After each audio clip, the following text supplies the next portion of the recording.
Right. So our mission for this deep dive is pretty straightforward on the surface, but I think it's going to be a real challenge. We're taking a stack of source material that uses the structural transparency architecture, the STA framework, to map out one of the most, well, tricky areas in modern governance. We're talking about off-budget structures in security and defense. And it has to be a challenge, right? Because Mhm. that very term, off budget, it's almost, I mean, it feels like it's designed to be vague. When people hear it, their minds immediately fill with all sorts of baggage. Oh, absolutely.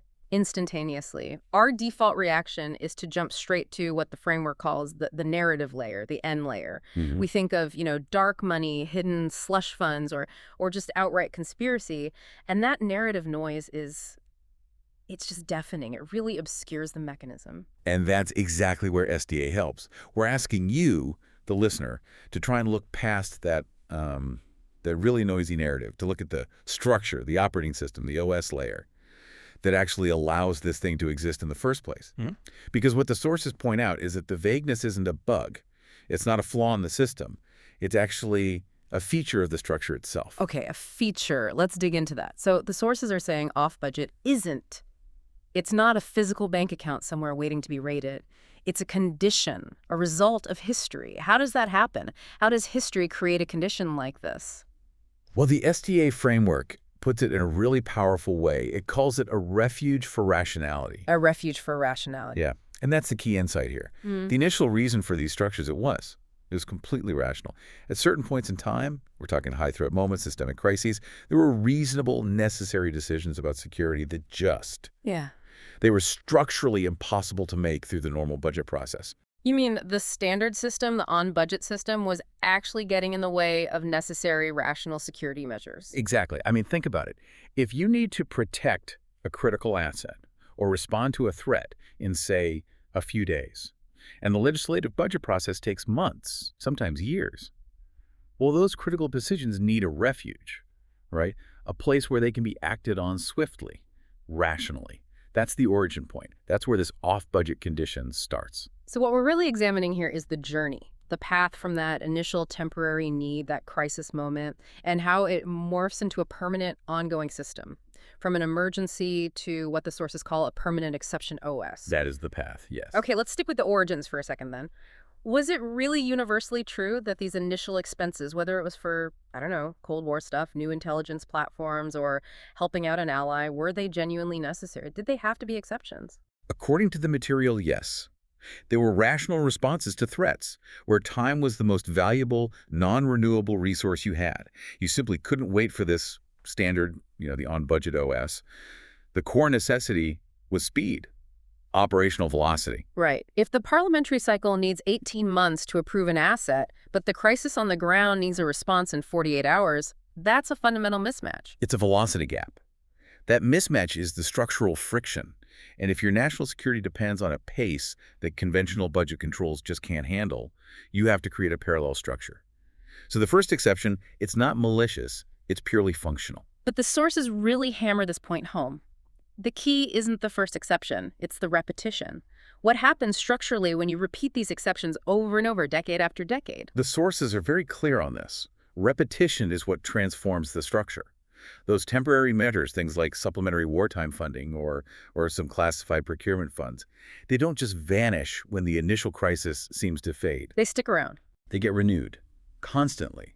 Because the threat environment or the political situation that makes speed so important, it becomes perpetual, permanent. So the temporary exceptions start to solidify. They absolutely do. They transfer from being these ad hoc, one-off things into constant budget-out funds. They start to formalize. They become independent structures, a kind of specialized, purpose-specific OS that just runs in parallel to the government's main slow operating system. It's a loop, a self-reinforcing loop, where that rational need for speed becomes the permanent scaffolding for an exceptional way of governing. That makes the next question absolutely critical then. When does that exception stop being temporary? When does it start to define the permanent structure of the state? When does that refuge for rationality start running the whole show?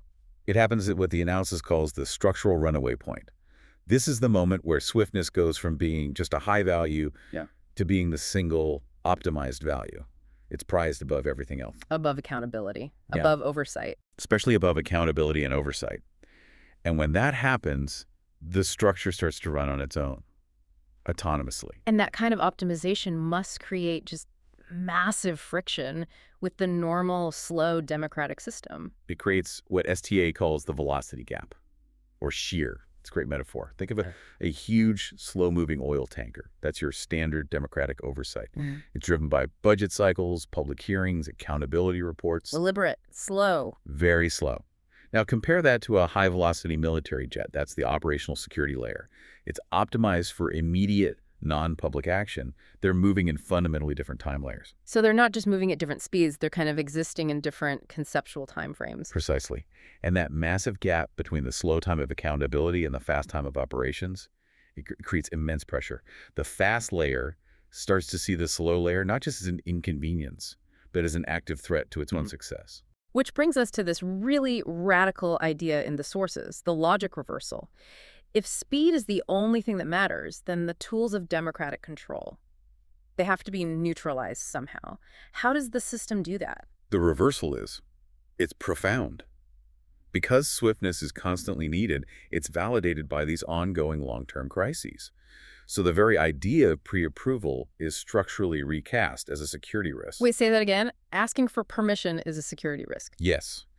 If waiting for Congress or Parliament to sign off on a budget risks national security, then the very mechanism of oversight, the check and balance, becomes the enemy of success. So the guardrails of accountability become the liability. That is a fundamental inversion of governance. And the consequence of that inversion is this dramatic shift in what national consent even means.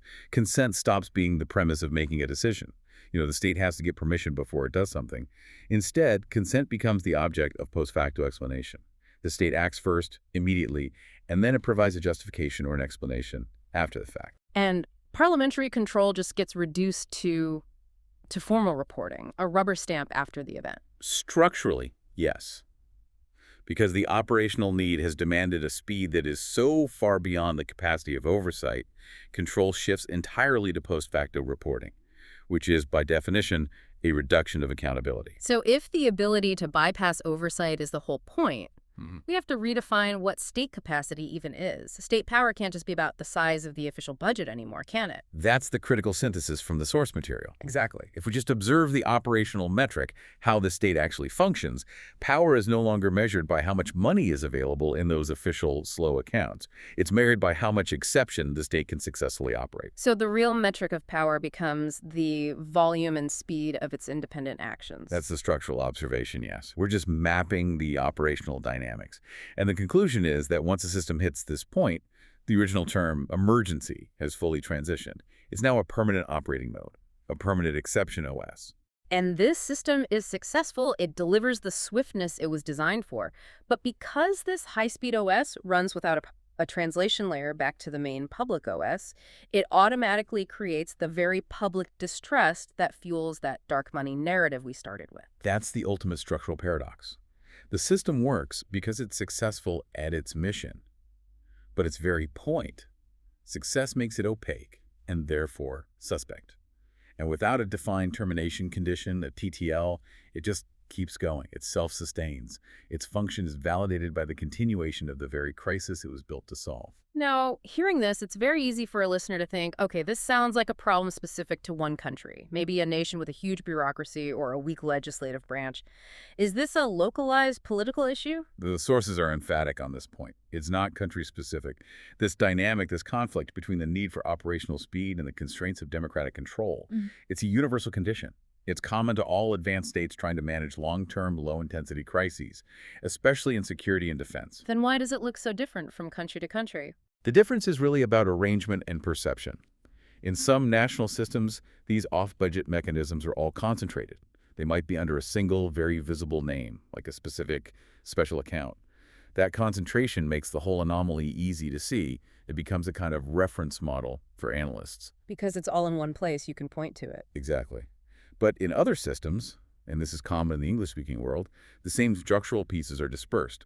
They're scattered across all sorts of different vehicles, special purpose vehicles, government-sponsored entities, quasi-fiscal activities. So the effect is identical, but the structure is just harder to map because it's distributed everywhere. You'd have to track dozens of different entities just to see the full pattern. Precisely. So whether you concentrate the exception or disperse it, The underlying structural conditions are identical everywhere. The need for a high-velocity OS, the creation of a purpose-specific OS, the velocity gap, the lack of a translation layer. It's an unavoidable dynamic when time and speed are your primary metrics. You know, this analysis, focusing just on the structural map, it's deeply clarifying. But because STA is strictly a map and not a reform proposal, it does intentionally leave us without any easy answers or policy solutions. And that's the point. Our goal here isn't to prescribe a solution. It's to leave some conceptual space for you, the listener, to just reflect on the nature of a structure that is now running on its own. We're only focusing on the questions about how this permanent exception OS functions and endures. So if the system is, by its own metrics, successful, it gets the job done fast. What are the structural questions we should be left with? I think the biggest one is about persistence. We have to ask, where can a termination condition, a TTL, possibly exist inside a structure that is both successful and self-sustaining? If the structure's success validates its own existence, and the crisis it was built for never really goes away, who or what structurally has the power to press the off button? And if the structure sees its own mission as protection, it's inherently going to resist any outside force that tries to shut it down. Absolutely. The structure protects itself because its mission is protection. Which leads to the final question. When does a successful optimized structure become truly untouchable? Untouchable by any external force, including the slow, democratic oversight system it was designed to escape in the first place. That really is the essential challenge this deep dive brings to light. It makes you realize that understanding off-budget isn't really about finding corruption. It's about recognizing the constraints of time and speed right at the heart of governance. And this may not be about understanding in the end. It might just be about noticing where we stand while observing this self-perpetuating system in the operational landscape.